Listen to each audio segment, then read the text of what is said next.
Welcome to another edition of Nexus Fans Wrestling Show. And here is part 2 of my WWE Draft review and thoughts.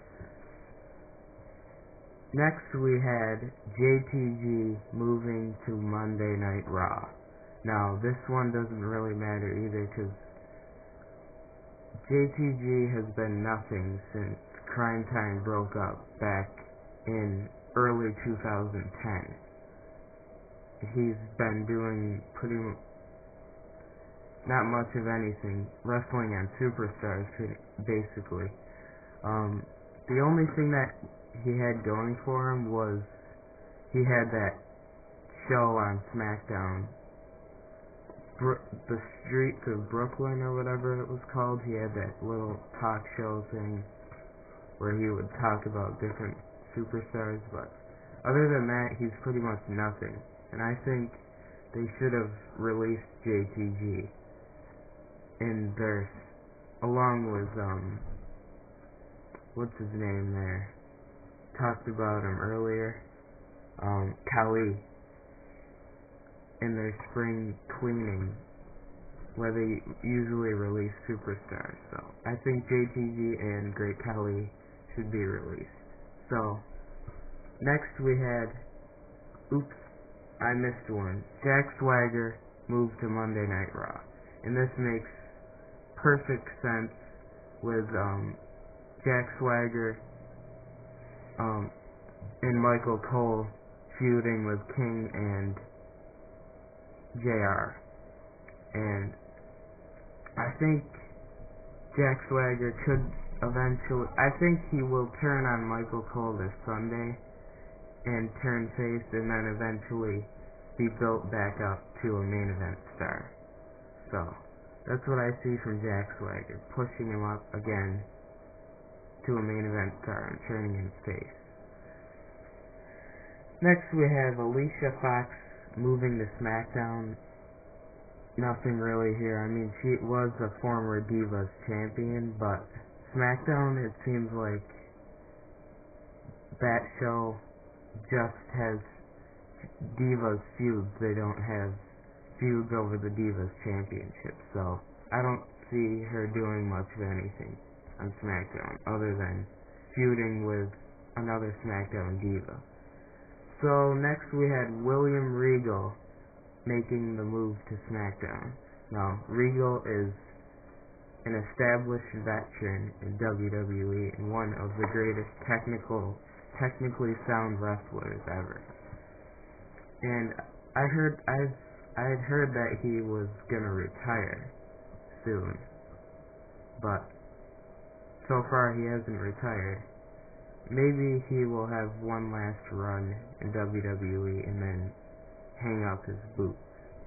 But he's certainly one of the most respected wrestlers of all time, and he could possibly put young superstars over as well, or challenge for mid-card titles. So that's what I see for William Regal. Next we had Yoshi Tatsu moving to SmackDown, and this, I think they could put him in a feud for one of the mid-card titles, because he could be a mid-card wrestler. I don't see him going any higher than that in WWE. I don't think he will ever be a world champion. So, basically just see him as being a mid-carder, winning mid-card titles. Next we had Drew McIntyre to Raw. Now this is possibly the best draft pick in the supplemental draft, because the future is very bright for Drew McIntyre, and I see him possibly winning the WWE Championship, eventually winning that title on Raw, because he deserves to be a main eventer. Because when Mr. McMahon signed him back in October of 2009, he coined the name The Chosen One. So I think he will eventually win a world title, WWE. So I see him on Raw eventually getting pushed to main event status. Next we had Natalya moving to Friday Night SmackDown. This was a decent move, and Natalya is probably the best diva on the roster as far as wrestling ability goes. And so she could feud with some divas on SmackDown. So that's what I see her doing on Friday night. Next we had Kurt Hawkins drafted to Monday Night Raw. This guy, he's decent in the ring. He could be a guy like Edge where he wins tag titles, then mid-card titles, and then eventually shocks us all and wins a world title. So I think he could win a mid-card title on Raw, maybe reunite his tag team with Zack Ryder, and they could challenge for the tag team titles again. But I see him as a mid-carder, maybe eventually 2-3 years down the line a main event superstar. So that's what I see out of Kurt Hawkins. And Chris Masters to Raw. Now this guy, he was in his original WWE run, he was supposed to be like the next big thing, like Brock Lesnar. He was supposed to become a main eventer, but that never happened. He just ended up being challenging for mid-card titles and also just getting shots at the title. He's never won any titles. So could possibly win a mid-card title on Raw. And next we had Kofi Kingston moving to Raw. And I think this was a pretty good move for him because I predict he wins, either him or Morrison wins the Money in the Bank ladder match this year. And he could be in the WWE title hunt. So I see Kofi Kingston maybe a year or so down the line becoming a main event superstar on Raw. Next we had Ted DiBiase moving to SmackDown. And here is a guy who has a ton of potential. And this move to SmackDown will benefit him greatly because he deserves to win a mid-card title in WWE. So I see him winning mid-card titles and also feuding with mid-carders on SmackDown. Next we had Tyson Kidd move to SmackDown.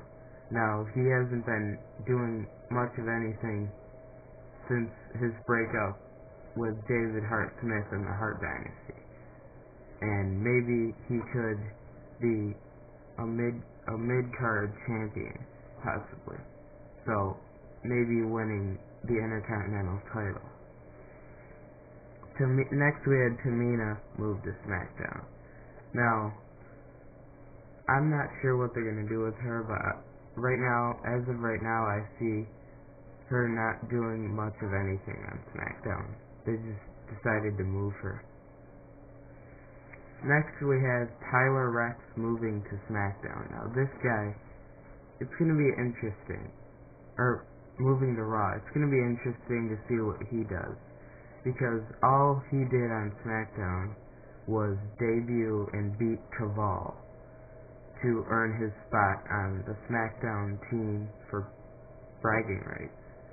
So, maybe he could be a mid-card wrestler, challenge for mid-card titles, possibly win a mid-card title, but I don't know if he could be pushed any higher than that. Thanks for watching part 2 of 3 of my WWE Draft review and thoughts. So be sure to subscribe to Nexus Fan 123 and like my page on Facebook. That's facebook.com/NexusFan123. And be sure to comment. Leave your comments in the comment section below.